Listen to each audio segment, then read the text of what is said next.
Babe. And it is 5 p.m. on Sunday evening, and you are listening live to Community Conversations. I am your host, Nadia Headley. So happy to bring this week's conversation to you. We are here to talk about current events that matter to us in the Black diaspora, Afro Caribbean diaspora across the world. And we have quite a show in store for you today. So, there's something that we need to talk about. Particularly if you are coming from the Caribbean, you've probably heard a lot of chit chat about this. So I'm going to jump right into what's going on, because there's some interesting things going on in our community that we really need to talk about. Um, did you know that the World Bank has done a recent study on learning skills and education in the Caribbean?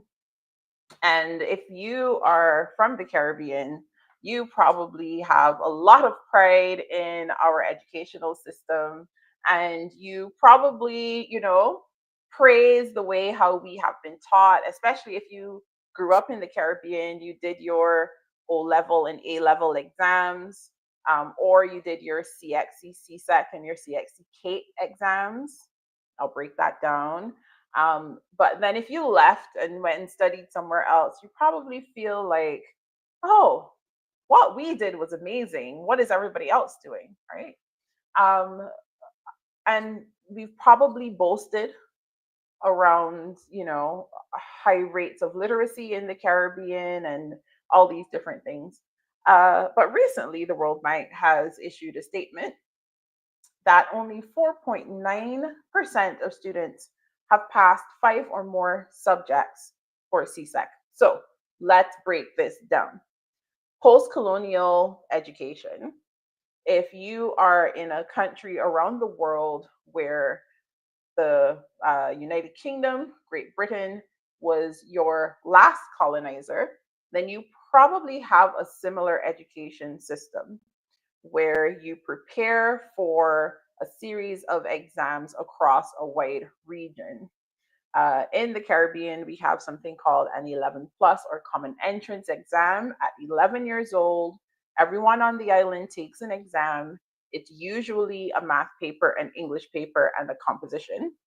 And based on your results, you are then sent to a stratified secondary school. So, the higher scoring, smarter children go to one side, and the lower scoring, not as smart, quote unquote, children go to another type of school. Then you spend about 4 to 5 years preparing for your ordinary level exam, is what the O stands for. Or in the Caribbean, it's called the Caribbean Secondary Education Certificate, or CSEC. So you might be interested to know that most Caribbean islands, you complete your schooling at 16. The final 2 years are considered tertiary. And so you leave at 16 with the equivalent of a high school diploma in North America. And at that time, now you are taking an exam across everyone in the Caribbean region. So not just your peers in your home country when you're 11, but across the entire English speaking Caribbean, everyone is taking the same exact exam at the same exact time. These are your ordinary level exams at 16, called CSEC. Then you have your Caribbean Advanced Proficiency examinations, which is CATE. That's what you do in the equivalent of grades 11 and 12 to the North American system. So the World Bank has done their review, and they're saying that only 4.9% of students pass 5 or more subjects. Now, first of all, we need to understand how statistics work. I'm hearing a lot of people talking about this, and they're saying 5% of students are passing, which isn't what this is saying, right? If we understand how statistics work. So let's say, 100 children are given the examination. Then, I don't have the exact numbers, but I'm showing you how the percentages of probability break down. So usually, I don't know, in my day, we took 8 or 10 exams, right? The average person took 8 exams. Some extra exuberant people took 10 exams. And then you are able now to schedule your exams in across 2 years. Okay. What they're saying is at the end of all of the exams, uh, let's say of the 100 kids, how many people pass one exam? Well, about 90% are able to pass at least one exam. How many people are able to pass two exams? Oh, well, let's say about 80% of people are able to pass at least two exams. They've done 8, but they've passed at least 2. How many people are able to pass 3 exams? Let's say about 70%. And so it comes down and down and down and down and down. So this is not saying that 95% of our children are flat out failing. They're saying the number of students who do 5 or more, who pass 5 or more exams. Okay, so that's the first thing that we have to keep in mind here. Now, they are pulling out some real points that we have to pay attention to. A lack of strong foundational skills in literacy, numeracy, and critical thinking would be considered the heart of the problem. Without these basics, students are unable to progress academically or acquire the higher order competencies needed to succeed in today's job market. Very, very scarring words that maybe we are not used to hearing regarding Caribbean students and education. Now, the real questions that we need to ask. And while there are lots of conversation around education reform throughout the region, I'm I'm still waiting to hear the right base questions being asked. We do a lot of comparing. We study what other people are doing. We try to see what has and hasn't worked in different places. Um, and we, kind of pick and choose and pull together what could be helpful here, what could be helpful there. And we try to make a way forward. But are we asking not just what has been tried, but what is it that the Caribbean child needs and has needed and has never received? Because we inherited a system that was, you know, passed down. Makes it sound like this was a nice gesture, right? We had a system that was imposed upon us. We kept the system. We modified the system to suit our purposes. So now instead of world history, we have Caribbean history. We're focused on Caribbean geography. In our English classes, we're reading books by Caribbean authors. So there's a lot that has happened to culturally to make the curricula more culturally responsive and reflective, but it's still not our system. What if we actually made the system that was ours? Now, I'm reading this article through multiple lenses. I'm reading this article as an educator. I'm reading this article as a social development specialist with a focus in education. I'm reading it as a parent, as a former Caribbean student myself. Um, and I have a lot of questions. I have a lot of questions around timing. Why now? Why is the World Bank looking at this now? There have been calls throughout the years for improved funding in education throughout the Caribbean that have been not just denied, but flat out ignored by Bretton Woods institutions such as the World Bank, by large funders of social development work across the globe. Why is the World Bank issuing this agenda now? And all coming around the time that US aid or USAID has been completely defunded and stripped across the globe. It's very interesting timing. That's all I will say. Interesting timing in my perspective. Then the other thing is, while you break down what we have, what do you propose is the solution? Well, apparently they're calling for all of the Caribbean to participate in PISA or PISA, don't know, Program for International Student Assessment, which now will create a global, across the board assessment formula that I don't know, will it still have that sense of we need to make sure that the curriculum suits our children. We need to make sure that the curriculum is reflective of our children. So if we now have taken all of these steps to make sure that the Caribbean curriculum is fit for Caribbean children, are we ready to now take another person's coattails and sign on to somebody else's process? Because to take the assessment is to formulate the curricula to fit the assessment. What else are we going to be giving them? We have to ask some real questions when countries like the US and Canada, with blatantly, obviously failing educational systems, are still proselytizing across the globe. We need to start asking better questions. We need to ask smarter questions and we need to demand real answers. So, if you are an educator anywhere throughout the Caribbean region, or you're a Caribbean educator who has left the region and you're working somewhere else, I want to hear from you. I want to hear from you. There have been quite a few updates and changes to what's happening in the Caribbean. And I definitely agree that there's more work that we have to do. And as an international development specialist, I understand that the global conversation has been around access for girls to education. But in the Caribbean, are we asking questions about what has happened to our boys since we ratified Education for All in 1991? So if you are an educator, I want to hear from you. I want to hear what you think about this. Because while the world globally needs to focus on making sure that education is fair and accessible to all, meaning girls have access to education, we did it.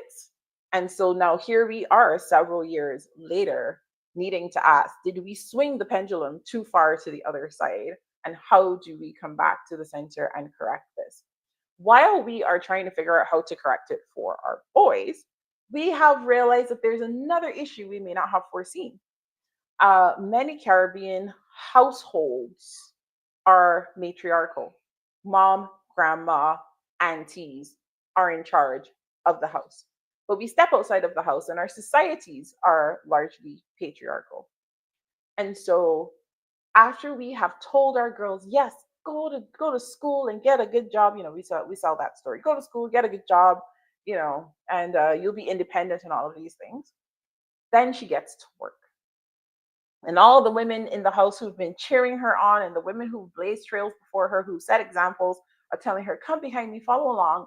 And then she gets to work. How does she show up at work? How does she break through? How does she make this happen for herself? And I am so happy to be joined by our guest today, who is going to help us focus in a bit more on how we can help our young girls prepare for the world of work. Karen, who started as a teacher in Barbados, as well as in business with a sales and marketing background, had a lot of opportunity to advance her studies, participating in the Cochrane Fellowship Program with St. Joseph University in Philadelphia, and giving her a great deal of exposure to the US food marketing industry. She brought all of that back to the classroom. So she started off as a teacher, went and did business, came back to the classroom, and then realized something here was missing. Something is going on. I will make sure that she talks to you a bit more about that.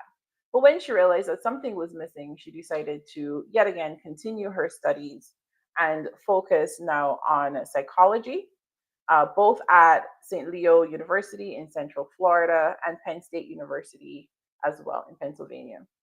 And with all of this, Karen is now here to bring to us her wide perspective, focusing on women's issues, self-awareness, self-development with respect to preparation for relationships and resilience. She's spoken well and widely on popular topics that include maintaining self-respect in relationships, emotional health in the workplace, creating resilient relationships in the workplace, attachment styles and relationship, and resilience in divorce. She has, spoken globally in many different fora, brought speakers together in many different fora, and is continuing to lead in this space now as an educator, once again in classroom, now here as an adjunct professor to share not just where she was when she did her studies, but also what's happening right now in the classroom as we try to continue to prepare more young women for the world of work. Please welcome me in, sorry, join me in welcoming Karen McKee, who's here to share her experiences with us. Karen, thank you so very much for joining us on the show. Nadia, thank you. Thank you so much for having me. Definitely is my pleasure today. Now, we started off with this whole conversation around education in the Caribbean. Uh, we have the common experience of having gone to school in the Caribbean, but you have the unique experience here of also being an educator. Tell us a bit about your own journey as an educator in Barbados and beyond, and what you have learned through your years of teaching. Yeah, and that has been a little while back, but Bring us all the way through for those starting off. Yeah. All right. Yeah. So, teaching for me in Barbados, it was kind of like a twofold thing. I started off teaching, as you mentioned, and, got really familiar with the classroom, was able to work with parents very easily, to help the kids advance. That time I was teaching like the reception age children, the younger children. Did also teach like up to class 4 as well too in some other areas also. Had to break away from the classroom. And, in hindsight, now I'm wondering if that was purposeful now, right? Because what happened when I came back to the classroom, and everybody thought I was going crazy. Like when I said, no, I'm just feeling this pull to go back into teaching. And people are like, how are you going to leave business to do that? But I think now as I look back on it, it definitely was purposeful. I think when I walked into the classroom, I experienced in the classroom the second time, which would have been, I guess, like over what, a 10-15 year period, or probably even a little bit more than that. I was really shocked at the change in the classroom. And I started to see like behaviors that I had not seen before, right? And then I started to like as I tried to get an understanding, and I did that like through conversations, for example, with like some of the students who had like these behavioral problems, right? And having conversations with these students, you recognize that they were dealing with issues that honestly, even me as an adult at that time would have been difficult issues for me to deal with as well, right? So I kind of felt then it really brought home the point to me as, are we really equipped to deal with these issues, right? And I think that that was the biggest question. How then do we deal with this? Because we can't go about it the same old way that we were doing teaching before. We do have these issues to address as well too, if we are interested in the full development of the child. So that actually then led to me going, I started studying psychology then, and went into doing applied psychological research. Everybody was thinking, oh, you're going to be a counselor, you're going to be a clinical psychologist, but applied psychology and research was really the area that fitted my passions, and then also to help with answering those questions when it comes to behaviors. So it gave me an opportunity not only to work with adults who might have been exposed to things like mental disorders and that kind of stuff. I got the opportunity to work on a lock unit, for example, with adults, but then I also got to work with students who were dealing with emotional and behavioral problems. Some students also with autism, for example, I got to work with them and to help them as well to be able to make changes and be able to, you know, pretty much partake in society. Let them know, hey, you belong, right? And give them the tools that they need to be able to fit in. So one of the questions for me a lot of times when I hear about the problems is, the question I do have to ask is, how many tools are we providing? One, do we even know the tools that we need to be providing in certain situations as well too? Because it's okay to provide a tool, but if that tool does not really find application in that specific situation, then what help is that? It means then that we have to be communicating. And I think a lot of times when I listen and hear some of the things that are being said, it is really a breakdown in communication. To me, you can hear the youth. They are talking. They are communicating what is going on with them. They're communicating what it is that they need from us. They do that in various ways. If they feel as though we're not listening, we're going to see it come out in the behaviors, right? But they are telling us, they are showing us, and I remember some years back, I saw this video that was going around, for example, and it was in a Caribbean school, and it was a Caribbean high school. And I remember it was this back and forth going on with the teacher and with the student, right?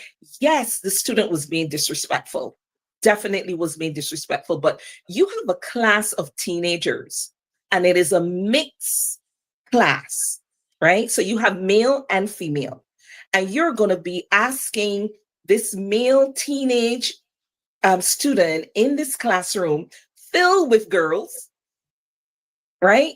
You cannot come attacking him like that. He is going to stand his ground. So I watched that video and I'm like, oh my God, like this is not, nobody is going to win here, right? Nobody is going to win. So nobody's stepping down. The teacher is maintaining the back and forth. The student is maintaining the back and forth. And then the students are laughing, right? The other students are laughing. So there we have, it was just a really, really bad situation, and that really did hurt a lot. And I was like, I wish I could have the opportunity to help in terms of like things like classroom management, for example, right? And how to handle these situations when there's a challenge, because that's basically what it was. It was a challenge, right? Egos were challenged in the classroom that day, right? So, but yeah, I just see that there is that change. We definitely need to have the conversations, and we definitely need to give them a chance to express in the right way, right? So for example, like the school that I was at, one of the schools, these were students that were one step away from being incarcerated. And therefore, the school district would send them to our school, and we would have to, work with them and get them back into school again, right? But the behaviors had to be changed, had to be adapted, and everything like that. They continue their schoolwork as well in the process. And one of the things that I recognize, that even when they were angry, and some of these students were like in gangs even, and there were street students too as well too, right? Because they're out on the streets at night. They're not, there's no supervision or anything for them, right? And you would hear them. So their way is to cuss, fight. That was their way, right? And they would shout, they would be screaming, they'd be shouting. And you just say to them, hey, I promise you that I'm going to hear you. Whatever you're going to say to me, I promise you, I'm going to hear you. When you are cussing and when you're screaming, I can't hear you well, because I'm just focusing on the fact that you're cussing and you're screaming. And, it takes the attention away from what you're saying. If you can bring it down a bit, and if you stop cussing, I promise you, I'll hear you. There wasn't a single time that I did that did not de-escalate that student. Right. So I think we have to be moving away from just wanting to be teaching. We've got to have some kind of support for the teachers in the classroom, because they're the ones teaching. And therefore, we do need support for them in the classrooms to deal with these behaviors that are coming out of issues that we did not have to deal with. right? So I think that is just a new time. Is we are now a global community, right? And even when you start thinking of preparing the young women for work, for example, so they're coming through school with these issues that are not being dealt with, right? And they do need to be prepared for the workforce. Now, guess what? As I mentioned earlier, we are now a global community. The workforce landscape has changed. Okay. Technological changes are advancing at a very rapid rate as well too. And now there is a shift, a big shift from the managerial focus. Now in the corporate world, there's a shift now to leadership, right? And it is so difficult to find leaders even in like the upper levels in corporate, and what they're trying to do, because they're thinking of succession, and because businesses succession is important for businesses, what they want to do now is to look for people who are coming in entry level jobs. They're looking for people with leadership skills. So because they want that person to come from the bottom all the way through, and they will be able then to continue building on those leadership skills that they're coming in with. Right? Because the whole thing is, if a person has these leadership skills, whether it's naturally or if they've been able to hone them, well, then the feeling is and the thought is that once they have these leadership skills, right, that it is much more likely that they would stay, they would be more adaptable in situations as things change within the workforce, right? Within the business as well too. And critical thinking skills would be something that they would be expecting from them as well too. And I think that these are the two things that now we have to be focusing on. We can't just focus on, the fact that there are these behaviors and we have to get rid of these behaviors. Okay, so you're going to take away the behaviors and put what in the place then?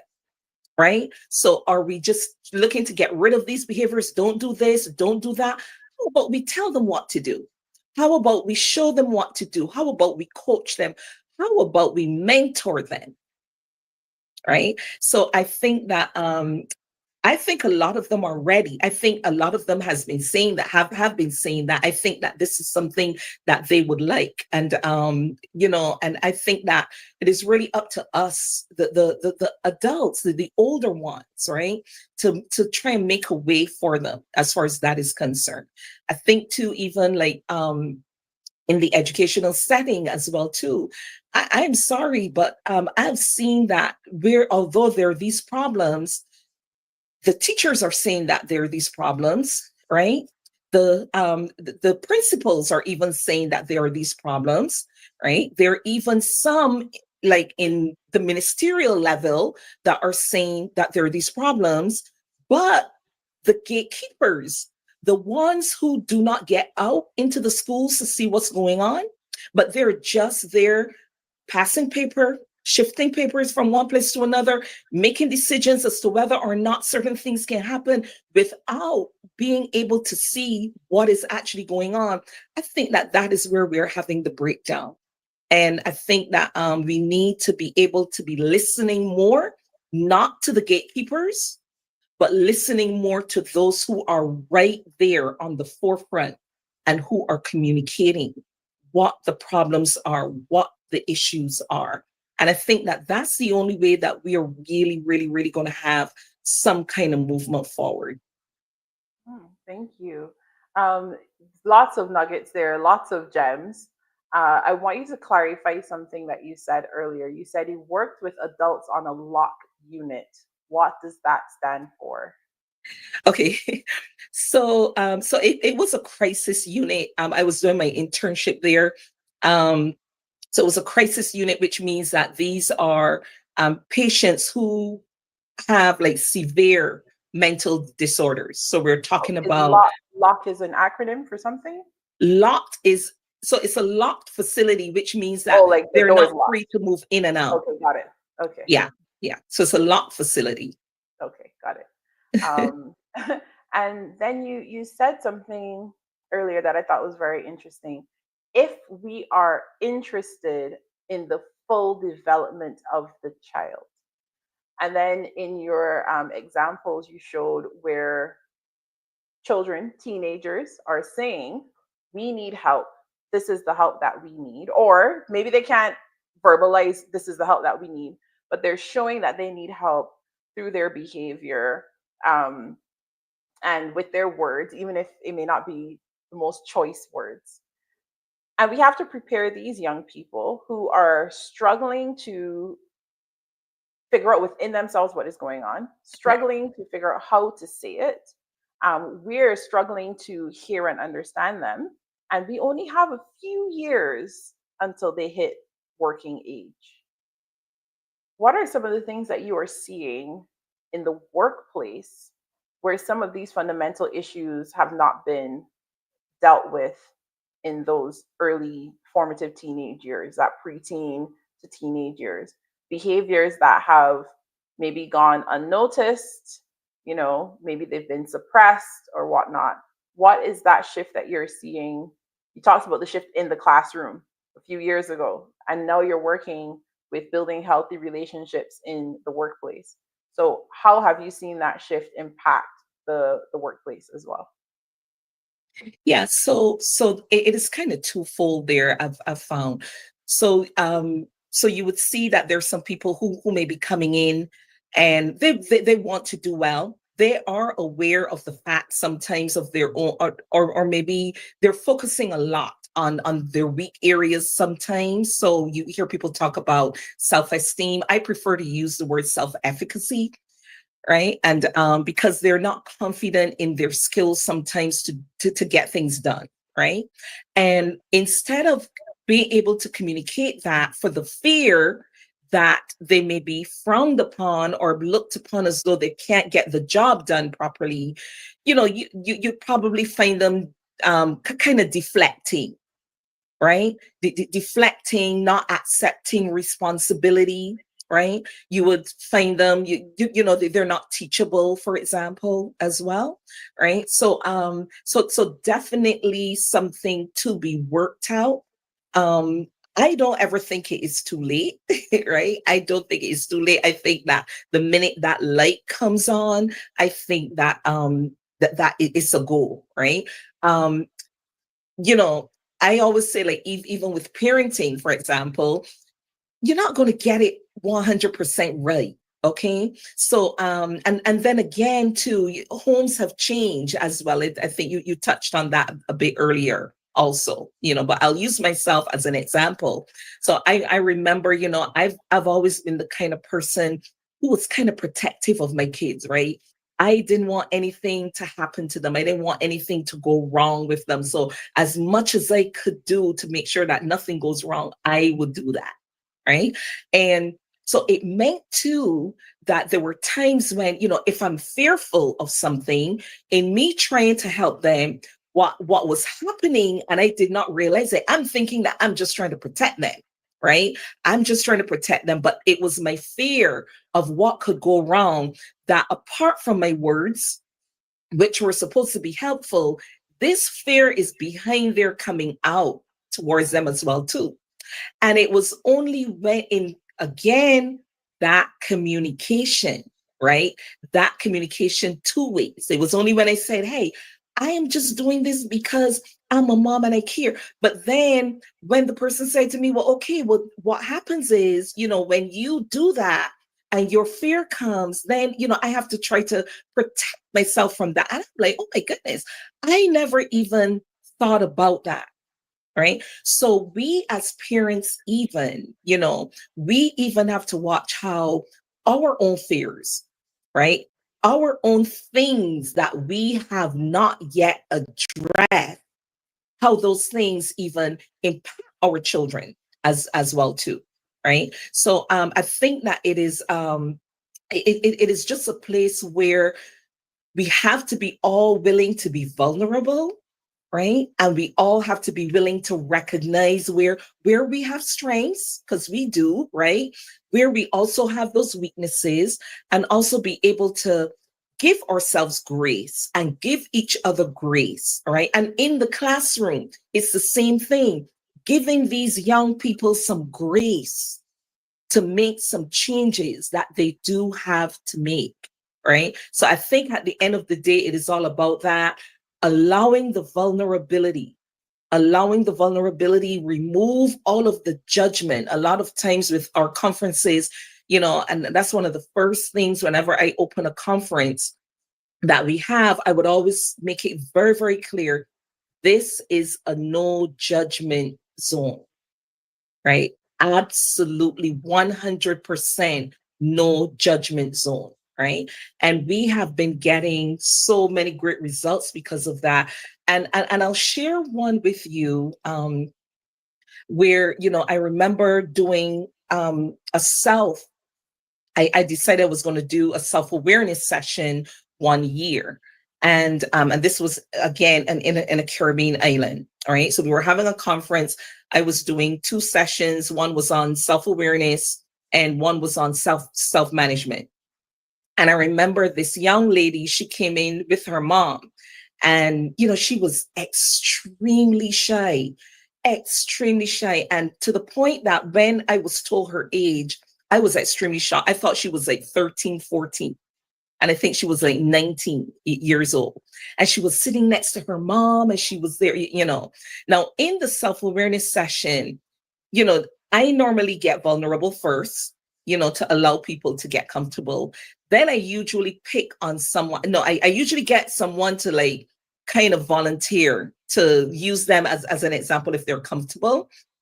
And then there are times that, if I feel like to, I may pick on a person. And I picked on her, right? I picked on her and, she shared the issue that she wanted to work on. And, I started asking questions because the thing about the self-awareness is it is important for them to come to the realization of what it is that they're working on. But as I asked her the questions, at first, she was kind of hesitant. Everyone in the room said, "Get mom out the room, get mom out the room." So we did put mom out. And, so we started asking her the questions and she was answering. And guess what? The trigger for her, what she was identifying as her trigger was really not her trigger.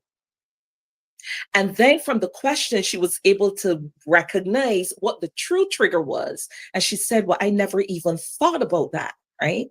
So anyhow, we go through the next session, we have lunch and everything. We come back for the final session with a guest speaker, right? So the guest speaker comes in, we have everyone now in the same room. So not just our small group that was doing self-awareness, everyone who was at the conference. Now we're all together in one room. And the guest speaker comes up, the guest speaker says, I'd like 5 volunteers, please, 5 volunteers. Do you know who was the first person to jump out of their seat? And when she jumped out of her seat to run, I stood up with my mouth open. Everyone else who was in that small group just kept screaming and screaming. And then the others who were not there in the morning, everybody was wondering what is wrong, what's going on. And we had to explain to them what happened. Now, that was a change that came about. Now, you would think that we go through the session and it may take her a couple of weeks or something like that. No, that light came on for her that day. She ran with that. And now she is no more this timid little girl. She's now working in HR, human resources now, So I think that if we want to, we can definitely give the help that they need. But I think that we've got to be willing to recognize that they have a voice, they are speaking, and we have to be listening as well to what they're saying. Now let's stay on parenting here because you're giving this example of a young woman that, so mom brought her to the conference, Mhm. right? So mom is seeking help for mom's self and for daughter, right? Correct. So mom has brought her there. Mom realizes she doesn't have the tools necessarily to take her daughter any further. And then you ask mom to step out of the room. And then as a community, you're able to step into that place, unlock that blockage in her mind, and then put her back with mom and send them, with um, this new example of what it could be like, right? Without the Mhm. blockage. And we have parents who are trying to be vulnerable, but they just, it's like, you're talking to your kid and they're talking one language, you're talking another language. You're trying to say the same thing, but nobody understands what the other person is saying. What can parents do? You talked about first being vulnerable as the parent. What are some other things that parents can do, especially when you have a young girl, like in your example? Mhm. Um, and I'm guessing you can't share what her specific block was, but Right. it's probably something that lots of girls her age may be dealing with. Um, but can we talk about what parents can do to help? You talked about the importance of self awareness, like that particular session in the conference. But what are some other things that we need to make sure our teen and tween girls are building now, so that when they're getting ready for the world of work, they don't have that big gap that this 19-year-old had? Yeah, that's a great question. And I think that one of the things that we have lost sight of, but it is still 100% true, is it will take a village. We cannot get away from that. It will take a village. And you reach the point. I had to reach the point where I had to say, God, you put the right people in my children's path, right? Could we can't be with them 24/7, right? Yes, we are the parents, but we can't give them every single thing that they need, right? So it truly does take a village. Now, here's the thing. If we as parents are not proactive in providing that village, guess what? The village is going to come anyhow. You know who the village will be? The peers, the child's peers, and the Social child's media, peers will raise that child. yeah, social media, So entertainment, there their you go. favorite Yeah, stars. Mhm. yeah, yeah. And that's what has been happening a lot. Social media has been raising a lot of children now because that village, right, has not been provided to that child. Mm. So So, that would be my encouragement, yeah. making sure that that village is made available to the child. And again, as I mentioned earlier, making sure too that we ourselves, just like the mom, we are also looking to improve as well too, and be vulnerable, right? Be vulnerable. You can be vulnerable with your kids. You can let each other, I don't know everything, right? I am learning as we go along. I am learning as well, right? And yeah, I'm not saying be your child's best friend kind of thing, because you're still a parent, right? And we still want them to understand authority as well too, because they're going to be leaving the home, going outside of the home where they have to deal with authority. So we want them to have a healthy understanding of authority, right? So yeah, I think that the village is very important. And I also think that, we being able to manage ourselves and also being vulnerable enough to let them know, hey, we'll make mistakes, but, we'll work through this. Right. And so I think that, and I think that that should give a little bit of ease, I think. And I know that there's a lot of fear. There's definitely a lot of fear going around, not knowing what to do, all these changes that are going on. And a lot of times we fight to make the children do well in school, right? Do well in school, and let that be the fun. That's all well and fine. That's perfectly fine. We want the kids, though, to be growing up knowing about good character, right? Growing up knowing about adaptability, right? Growing up knowing how to think, right? Not everything that someone says to you, right? You just have to take that thinking, being able to think what is the best thing to do in this type of situation as well too. So definitely adaptability, definitely critical thinking skills. That's, to me, that is the best gift that we can give to our children in this season. Guess what? Technology will keep changing. So you can't teach them enough You understand? You can't teach them enough, because by the time they learn one thing, there's something else that they have to learn. But if they have those soft skills, guess what? Whatever comes, they're better prepared for, right? Whatever comes. So that would be my encouragement to parents, just release yourself from the stress of thinking that you got to have it right, and you got to get it all right, and you got to get it all. No, it definitely will take a village. Yeah. So we talked about needing the village. We talked about vulnerability, right? So the Mhm. parents are actively looking to establish the village around the child, Mhm. being open themselves to be vulnerable. And then the gift of adaptability, critical thinking, self management to their children as they're growing and as we prepare our girls for work. Talk about the importance of emotional intelligence as we grow into a technological world of artificial intelligence. Why is there so much conversation, especially around the importance of early years education and teaching self-regulation from a very young age?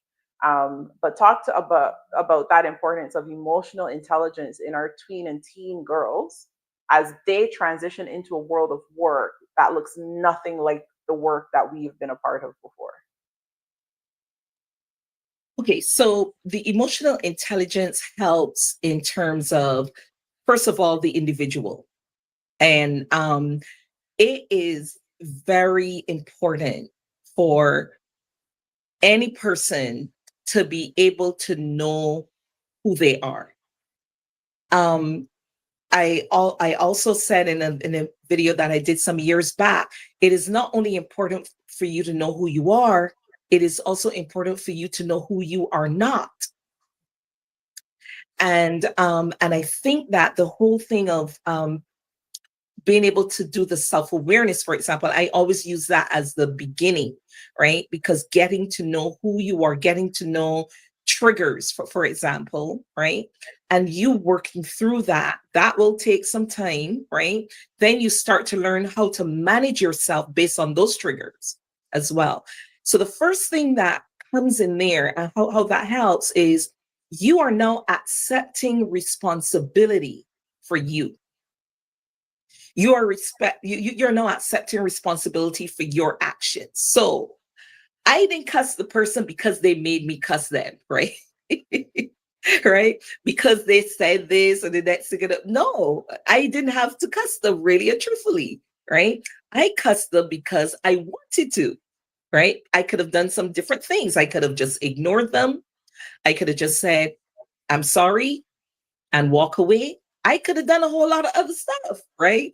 So I think that that's the first thing. It helps us in terms of taking responsibility, accepting responsibility for our own actions. Now, what it also helps us with is being able to recognize what is not our responsibility as well, right? So if I have to take responsibility for my actions, then this other person over here, I'm not taking responsibility for their actions too. See what I'm saying? So it lets you know what you are responsible for, what you should be looking into, and what you should not be looking into. Right. So I compare self-awareness with emotional intelligence this way. So, you're intelligent if you go to school and you learn well, but self-awareness to me is the common sense part of it, right? It's the common sense part of it, how you are able to kind of like use street smarts or whatever it is, but use the knowledge of you to be able to maneuver, right? Now, does that mean that you're living selfishly? No, it does not mean that, right? It means that you now know your strengths, you also know your limitations. So, guess what? You're going to say yes to fewer things than you would have said yes to before, right? Because now you know your limitations, right? And now you're not just going to be going, yes, yes, yes. I had someone talk to me. This is not even a young child or teenager. This is an older lady. And she said to me, I would like to also learn, you know, how I can stop being a people pleaser, right? So and that's something that, oh my goodness, being a people pleaser, that's a tough life. That is really, really a tough life, And a serious So trauma response, right? I'm sorry. And a serious trauma response, the need to Correct. constantly please. Um, Correct. Before we end the segment, there's something I really would like you to share with us. So now, as an adjunct professor, now you've kind of come all the way through, in education, and you're seeing what's happening once again in tertiary. So you've interacted with tertiary in a few different ways. What is happening in tertiary education? We're talking about preparing our teen and tween girls, but we have some about ready to graduate girls who are about to go into this very volatile working world, and very hard to predict economy. What's happened? What's the current state of tertiary education in your opinion? And what do we need to be doing today to turn things around for young women entering their work fields? The exact same thing that we have to do for those who are not in tertiary education. They also need to be able to understand adaptability, be exposed to that, training for adaptability, training as well for self-awareness and emotional intelligence, critical thinking skills. Um, that is very much needed at all levels. It is very much needed. Here's the issue. This is a problem. And I started off with that. It's a global community. This is a problem that we're seeing. We're seeing this all the way through, even into the workforce. So the workforce looks completely different. And, so it is really no different at the tertiary level. There is definitely that need for leadership skills, right? And understanding the importance of mentoring. That is very much needed at whatever level we're at. Thank you so very much, Karen, for joining us. One final word I want to make sure we all leave with: use the knowledge of you to know how to maneuver. Correct. If that is anything sums it all up, it's that one statement right there. Know you, use that knowledge, let that guide the way how you move through the world. Thank you so very much, Karen, for joining us tonight. We appreciate it so much. Thank you so much for having me. Definitely was my pleasure today. Fantastic. Guys, I hope you have been tuning in. Oh my goodness, this has been such a great conversation here on Community Conversations as we are talking about preparing our young girls for the world of work. I'm going to take you on a quick detour here in Community. Come along, because it's time to come along and see how we can advance this work to support our girls and to make sure that they are getting everything that they need so that they're not just surviving in this world, but they're thriving as they go into the world of work, as they go into owning a business, as they go into continuing their education. Whatever it is that they're choosing to do next, we want to make sure that we're the ones guiding them and supporting them. So I'll share my screen with you. Here is an organization that I've had the pleasure of working with over the years. This is I Am a Girl in Barbados. And this organization exists to ensure that girls are placed in the driving seat of their own destiny and build positive leaders. We heard about the importance of building leadership skills, who are capable of emerging as winners, regardless of any challenges, adaptability, or adversities they will encounter in life. Their mission is to inspire, empower, and provide opportunities for young girls to lead and create positive change.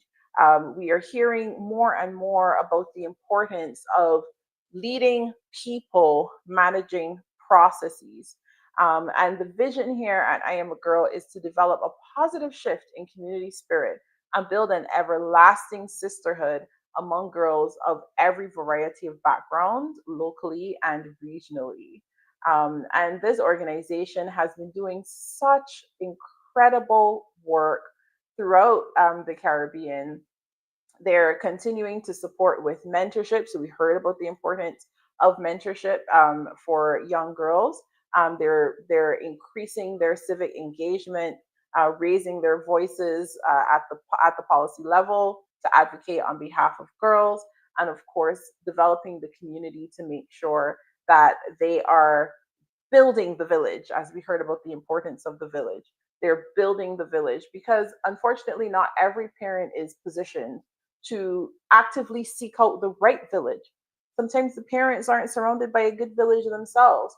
And so when we have amazing organizations like this that are able to step in and actually cultivate the village around our girls, then we as a community need to also rally around them so that we are able to help further this work, right? We have some young women sharing their perspective here. One young lady says that she's been a mentee for 2 years, and because of I am a girl, she looks at her attitude much differently. Her anger is less, and she acts more from a place of love. Isn't that beautiful? That's transformation Mhm. across a 2 year period. This young lady talks about becoming more resilient, learning that you should know your worth, right? And so that other people don't get a chance to manipulate you. Everything does not need a response. These are wise words coming from these young Yeah. women who have benefited from this village that has been created for them. And this young woman is now able to describe herself as strong because being in I Am a Girl has taught her how to have sisterhood with other girls, knowing that she's not been able to trust easily in the past. So she just wouldn't care. And so now she finds strength instead of apathy. These are amazing testimonials. Go over to iamagirl.ngo to learn more about this organization and how you can be a big part of preparing more girls for the world of work. Um, and then finally, in more love, we got some things we need to share with you to tell you what Love Bay is doing to support the community. So come on with us for more love. We want to tell you about two things in particular. Coming up on April 18th is the second annual Easter Care Package giveaway. So production, please put the contact information for Love Bay Radio to scroll at the bottom. If you are watching us live on YouTube or if you're catching the replay, remember hashtag live, hashtag replay. Let me know which one you're watching. But if we can have that contact information scrolling below in the ticker, then people will know where they can make a donation to support the Easter Care Package giveaway that's happening on April 18th. So you have over a month to decide what you are donating, how much of it you're donating, and to get it to Love Bay Radio. If you are in the Greater Toronto area, you can find out where you can drop off. We'll tell you about it on next week's show, where you can drop off your donation. If you are joining us internationally, then we'll let you know how you can send a financial donation to support the care package giveaway for Easter. And talking about preparing young women for the world of work, on July 12th, we have Voices of the Millennials. This is their annual conference. So now we have a date for July. Make sure that if you know a young person who needs to be a part of these conversations, again, send them to the village. Love Bay is creating the village and creating the opportunity. So direct them to these villages that are going to be able to support them in this deeper level of personal development, improving their ability to stand as leaders as they go forward in life and in their communities. So July 12th, Voices of the Millennials. If you're not familiar with that, go onto our YouTube page and look for the Voices of the Millennials playlist, and you can actually go catch up on a lot of those shows to find out what young people are asking for. As we've learned today, young people are raising voices and saying, this is what we need, this is the help and support that we need. We may not be hearing. And so let's actually take that time to invest in listening to what they're asking for so that we can be a part of the village that supports them as they continue to learn and to grow.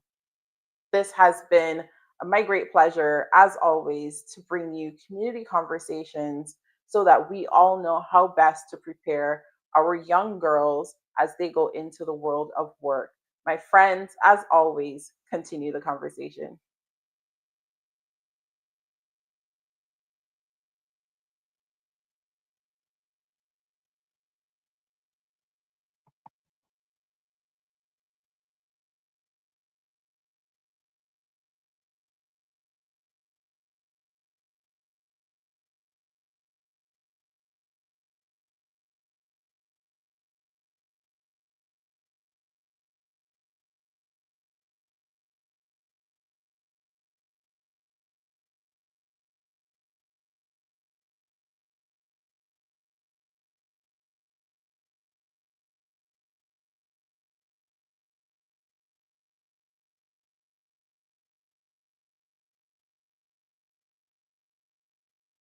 Thank you, production.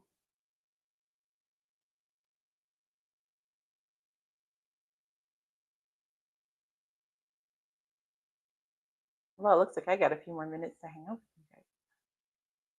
Well, thank you so very much again for joining us. Remember, if you are